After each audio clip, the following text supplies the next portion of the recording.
Typical to our other formats, we will start with introductions, then have a presentation, and please save your questions for the end. We would love a lively chat. Laura is ready to answer your questions and to engage with all of you. So thank you for being here. Without further ado, I would like to say welcome to our friends from Instinctif Partners. Laura Jameson. She's an award-winning senior engagement specialist, and she is here to tell us what we need to know about internal influencers, who they are, how to find them, and what they can do for your organization. She has worked with companies around the world, big brands, to help them identify their internal influencers and to show them what they can do to make. So, Laura, thank you so much for joining me today, and thank you for presenting to our audience of communicators. Oh, thank you very much. Thank you, Carla, for inviting us today. We're really, really delighted to be able to host this session with Staffbase, as Carla mentioned, on the subject of influencers and how to use them to really make your internal communications matter. I won't dwell on introductions for too long, but as Carla said, my name's Laura. I'm a senior engagement specialist here at Instinctif Partners. To give you a little bit of context about me and my background, I started out my career actually in corporate communications, so doing external PR for B2B tech companies. And even in the time that I've worked in communications, which is coming up for about 10 years now, it's been really fascinating to see how the role of media and in turn influencers has evolved. What's really, really interesting is that we're now starting to see these learnings spread into the workplace and become a key channel for us as internal communicators. But I will talk to you a little bit about that as we progress. Before we go on to the subject of influencers, I just wanted to give an overview of who Instinctif Partners is and the services that we offer. So on the whole, we are a business communications consultancy, and we focus on helping organisations engage their customers, their stakeholders, right through to their employees. And as you can see from the slide here, we cover everything from PR and capital markets right through to public policy and insights, as well as the engagement practice, which is where I sit. So within the engagement practice, our ethos is very much around helping big brands keep their promises. This is about getting your people to do the right things at the right time because they want to. And what we mean by that is actually quite simple. So when an organisation makes a promise to their customers or clients, it's down to their employees to deliver that. And that's kind of where we come in. We work with brands to build an employee experience that starts to drive your customer experience, and in turn starts to build your brand loyalty and helps you deliver those tangible bottom line benefits. A key element of that employee experience can and often is shaped by the way you recruit and engage influencers within your business. And we create that experience with an approach built on the premise of movements. Now, in its simplest form, a movement is a group of people that work together to advance their shared political, social, or artistic goals, and they do it very, very fast. Now, it's usually formed by one or two people who focus on getting others behind that cause, and they create the space and opportunity for collaboration and discussion around a really hot topic. That's all well and good in an external environment, but starting movements in a large organisation is never easy. And so we recognise that in order to do that, you need a technique or a principle to be able to first identify those influencers, who they are in an organisation, where they are, and how you can use them to help kickstart some of those movements. So that's a little bit of the theory. But when we say influencer, what do we mean?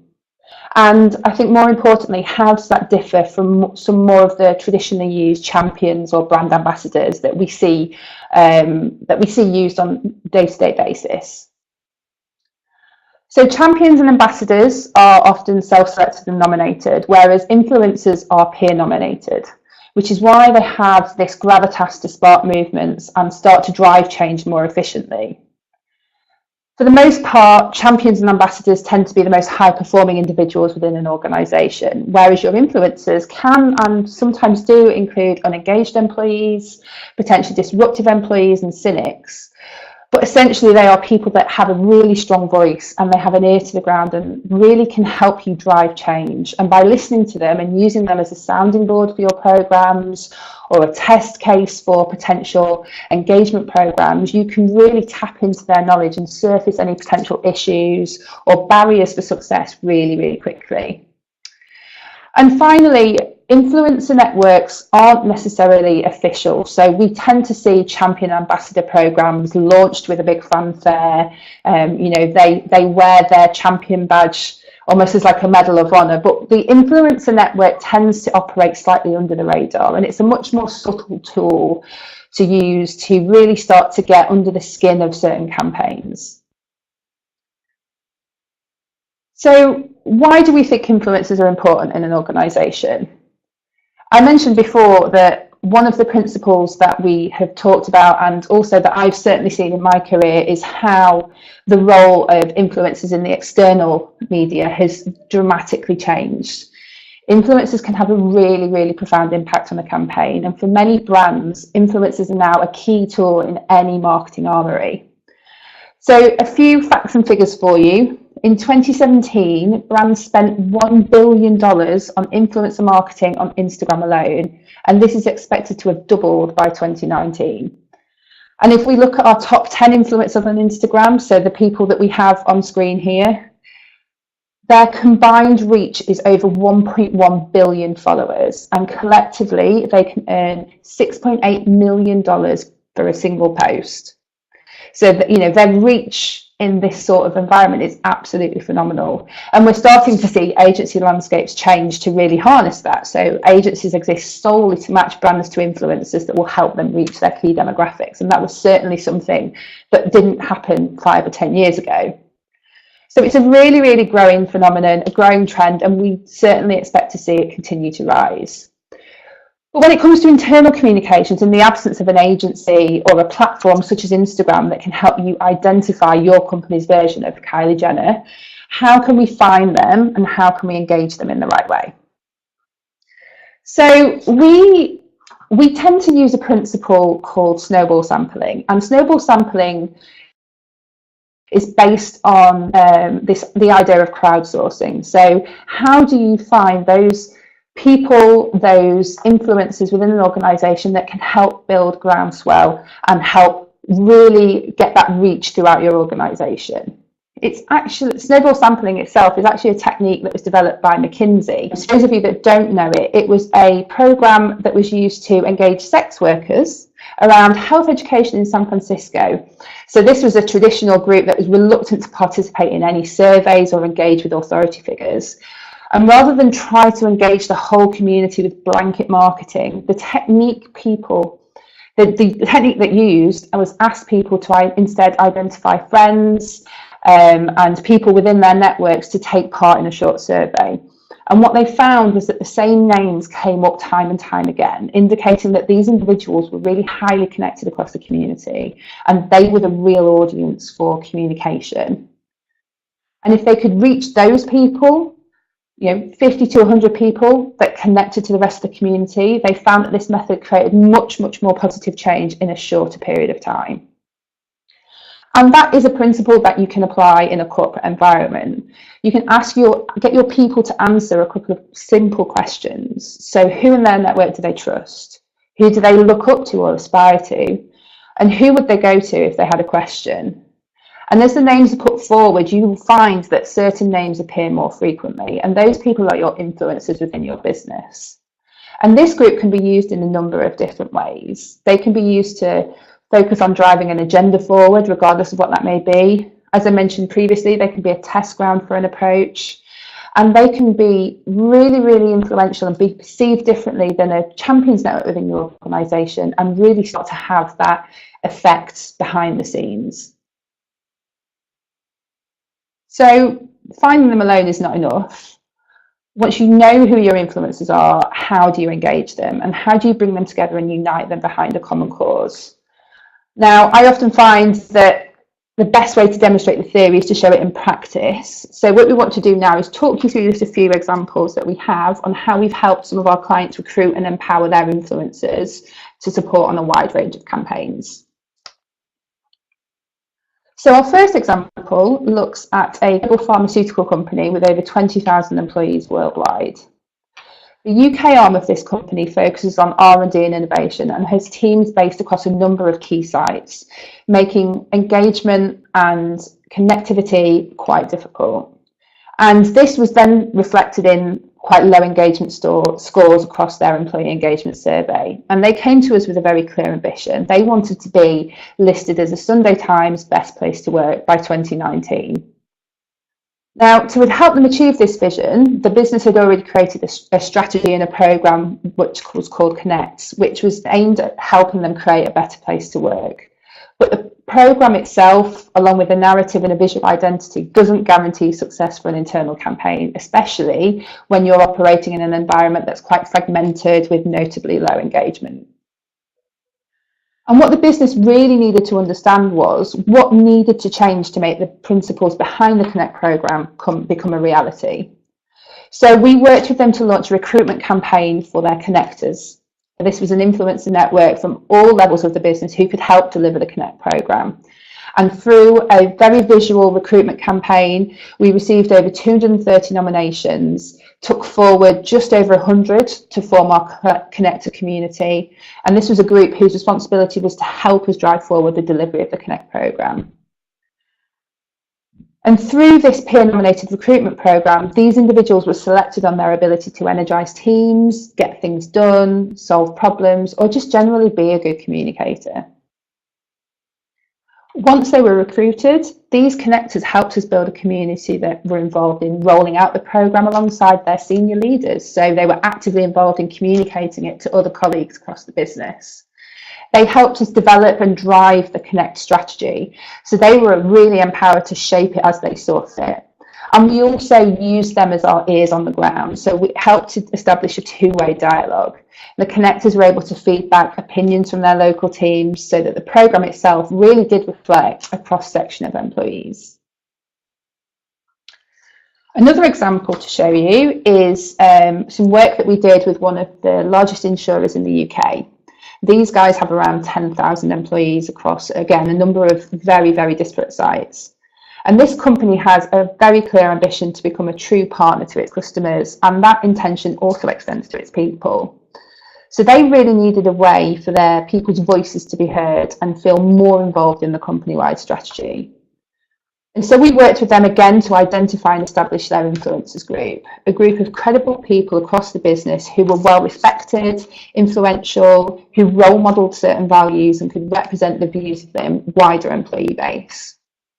Again, to identify these influencers, we developed a thought-provoking internal campaign that asked for colleagues to nominate peers demonstrating key skills and traits that align to the values. In total, we had over 1,400 nominations, and the selection process resulted in 60 influencers being chosen at all levels of the business, with varying lengths of service. So we really did have a truly representative group from across the business. And to engage these influencers directly, we then designed a series of interactive sessions which saw them come together with senior leaders, including the CEO, for a working session. And that session allowed them to tackle key business challenges, whether that was around internal decision making or simplification of processes, and really made sure these influencers experienced a way of working that meant their voices and opinions were truly heard. And the creation of this influencer network has allowed the company really to get closer to the employee voice. It's also actually helped to develop a new dialogue channel for senior leaders, which has increased their visibility and ability to connect with employees and promote a culture of openness, something that we know from many, many conversations with our clients is a really, really big barrier for communications internally. Their first influencer session resulted in fantastic ideas being generated to improve ways of working across the business. And actually one of these ideas was taken on board and championed by the CEO and has now been implemented across the organisation. The final example we wanted to talk to you about was the work that we did with a global information services provider. Again, identifying an influencer network to help them galvanise over 50,000 people worldwide behind the company strategy. So using our approach, they looked for people with qualities that they had identified would be needed to get things done and were experts in thinking like a consumer. So great communicators, vocal, and likely to spread their knowledge amongst their networks. Essentially, I think the brief was we need to know who the gossips are within our organisation. So we help them find and engage those people. And these influencers, through a series of different activations and a number of different conversations and interactions with them, became our trusted advisors when we came to planning and implementing this campaign, almost a bit of an inner circle. And we gave them advanced access and insight to planned communications. We got them involved in shaping engagement approaches for strategy. And the overall feedback that we had from them was that they felt that they had a voice and a say in how the company connected with its employees on what was essentially a very important matter. Creating this inner circle with our influencers saw us build one of their most successful internal campaigns that really truly connected employees in a different way, that got people across the business not just talking about doing things differently, but in a way that was endorsed and spearheaded by leaders and peers, the people that they really connected with. These programs saw over 33% of workforce participation in person, with another 37% doing this virtually. And 49% of their offices worldwide hosted live events in over 150 locations, all of that powered by the force of the influencer network that we had established. And to this date, 75% of our influencers were also campaign ambassadors on the day and are continuing to be involved with the programme almost 3 years later. So they're still out there, they're still driving change and creating a community that helps to solve and overcome barriers, no matter what the problem. So those are a few practical examples. I think what we found from the work that we've done and the conversations that we have with our clients is that there are 3 key things that you need to take away when it comes to implementing influencer networks within your organisation. First of all, it's about crowdsourcing the real influencers, so not your traditional champion ambassadors, but the people that really hold sway within your organisation, and think about how you find them. Crowdsourcing, snowball sampling, even just through one-to-one conversations about who is the person there in a particular team or a particular function. But it's about understanding your organisation and really getting under the skin of it and knowing who best to go to. Once you've identified them, you need to involve them. So shaping and owning how you go about engaging the rest of the people. These groups of influencers, as we've talked about, will be incredibly vocal, quite cynical, and if you don't involve them in the process and get them excited about what you're doing, they can and do have the ability to really sidetrack a project. If they're not advocates of it, they can really derail things. And also the great way of doing that is about giving them the inside track. So advanced access to information, using them as your test beds for particular projects or particular campaigns, and keeping a dialogue open with them as you go through that process really helps to keep them on board. I think there's also 3 other principles that we need to, as communicators, understand, that if we're going to use an influencer network, what are the things that we need to be willing to do ourselves? So, as I've mentioned, the 2-way dialogue and the access to information is something that if we're going to do it, we have to be willing to take on board that feedback. So co-creation and collaboration with that network is incredibly important. Don't just give them the access, take the insight and don't do anything with it.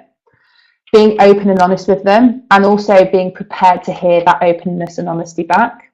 So they will tell you if they don't agree with a certain approach or they don't feel a campaign will land right. You have to be willing and ready to respond to that feedback and act accordingly. And keep the lines of conversation open. So if you need to be ready to listen and make changes, and you can't do that unless you're prepared to do something to respond to what you hear. So keep those lines of conversation open, even beyond the initial campaign phase, or if it's just a single program that you're using those influencers for, keep that dialogue open with them, because they can also be the group that gives you the on-the-ground feedback about how a campaign's landing, or the sentiment that you see within certain groups at particular times. So keep that dialogue going with them, and you will really be able to harness the power of that influencer network. Okay. So that was a whistle-stop tour of influencers. I'm happy to answer any questions that you might have now, so I will pass over to Carla.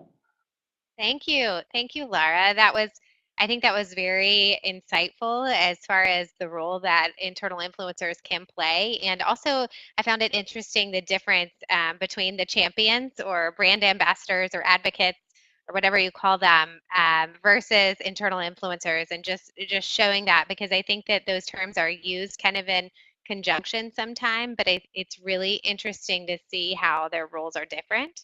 Um, and how the outcome can be different in the things that they provide for an organization. If anybody has a question, please feel free to chat here for Laura. Otherwise, Laura, what are some top questions that you get from the clients that you work with when it comes to like what are the tools to identify them? What is my first step? I think it's about the first step before you even start to think about recruiting your influencers is understanding whether, as an organisation, you're ready for it. So you have to be culturally ready to have an open conversation with employees, even if that dialogue's not particularly palatable. Networks do particularly well in quite complex global organisations with disparate audiences because they are a great catalyst for bringing people together. So it's about understanding, what dynamic is going to fit with your business. Do you have the right networks to be able to go out and engage people in that way? And are you willing and ready to take on board what that group has to say? And I think that before you start any recruitment campaign, are a couple of questions that you need to ask yourself as to whether this is the right way to go. I think another question that we tend to get is around optimal size. So I think, as you will have seen from the 3 examples that we gave, there was a wide range from down in the double figures almost to triple digits. The answer is that there is no ideal size. It completely depends on the type of organisation you work for and the business challenge that you're trying to address. So some organisations really need a strong global representation. Others need to think about engagement and change in particular business units. So you really need to think about what your challenge is that you're trying to solve and what you think is an optimal number to really help you do that based on your audience size and your reach and your footprint. I think representation is always something that gets brought up as well. Not just numbers, but cross sections. So again, there's not a one size fits all. You need to work to what you're trying to achieve and think about where the change needs to happen within the business to make sure that you've got the right people in the right roles helping you do that. Got it. I think there's a question there in the chat, Laura. Okay. What do you do if people want to be influencers but you don't think they will be any good? Thank you, Katie. We have a few quality controls that we encourage our clients to have in place. So, as I mentioned, purely by the way that you engage through this process, you can and often do come across names and individuals that might be very cynical or might be quite unengaged, potentially quite disruptive. And I think there are a few things that you need to just be mindful of when engaging with that group. And I think a simple conversation with HR, to understand any underlying issues that might be at stake, I think is always a really, really good principle to apply. I don't think that, besides kind of performance issues, if these names are coming up time and time again, I think they are they are influencers. I think what you potentially also need to be mindful of is the role that you give them. So if they've got a voice, how do you best use it? And it might be that in a group of 60, 70 people, you know that you've got 30 really good communicators who can go and, you know, deliver a message for you really well. But then the other 40 might have better skills that can be used in other ways. So, you know, if you're running an event, for example, it might be that you get them involved in the facilitation piece on that side of things. So I think, you know, do your quality control, but also, you know, understand who that group is and play to their strengths and give them roles and responsibilities accordingly. Got it. There's another one for you. How can an organization best measure the power of influencers? Oh, that's a really good question. Again, it kind of comes back to what's the problem you're trying to solve. So there are no hard and fast measures, I think, but it's about being really clear about what you are tasking your influencers to do. So are you looking to improve scores on a particular element of your engagement survey? Are you looking to embed a particular change process or a particular strategy rollout and take that as your guide? I think there are ways and means of kind of looking at voice share within organisations and all of that sort of thing, but it really does come down to what's the objective for that group. And I think it's a really important point. You know, don't just identify this group. As you engage them, as you bring them on board for a program or get them involved in a certain activity, be really clear with them about what you need them to do. You know, that's a principle that applies for both influencers and for any champion or ambassador program. You know, if you don't give them direction and you don't give them tasks and things that you need them to achieve, it's really difficult to measure how successful they are. It's always good. I feel like our business comms audience always has questions about measurement. It's a continual challenge, I think, for all of us. And I think that you have a good point, though. Be very clear about your objective and your challenge and your project. And, internal comms also, there's just so many projects on the table on a given day. And I think you could probably use internal influencers or a network like that for many different purposes, right? You don't just have to have one for each project or one for all projects. You could have one group for each project. Is that? Yeah, absolutely. I think it is down to the individual remit of what you're trying to achieve and making sure that you are, you're recruiting for purpose.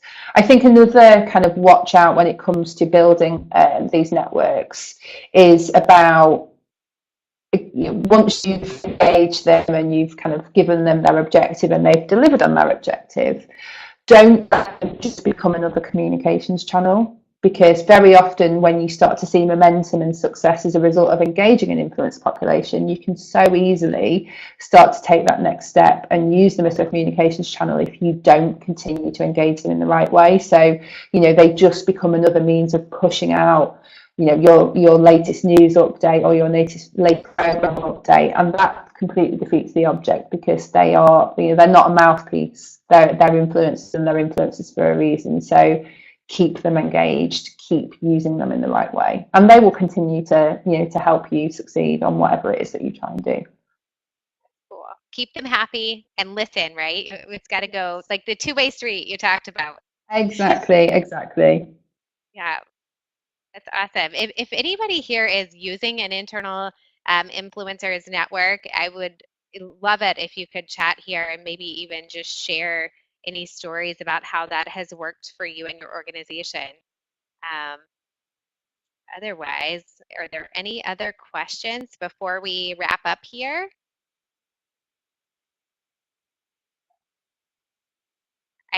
One more thing for you, Laura.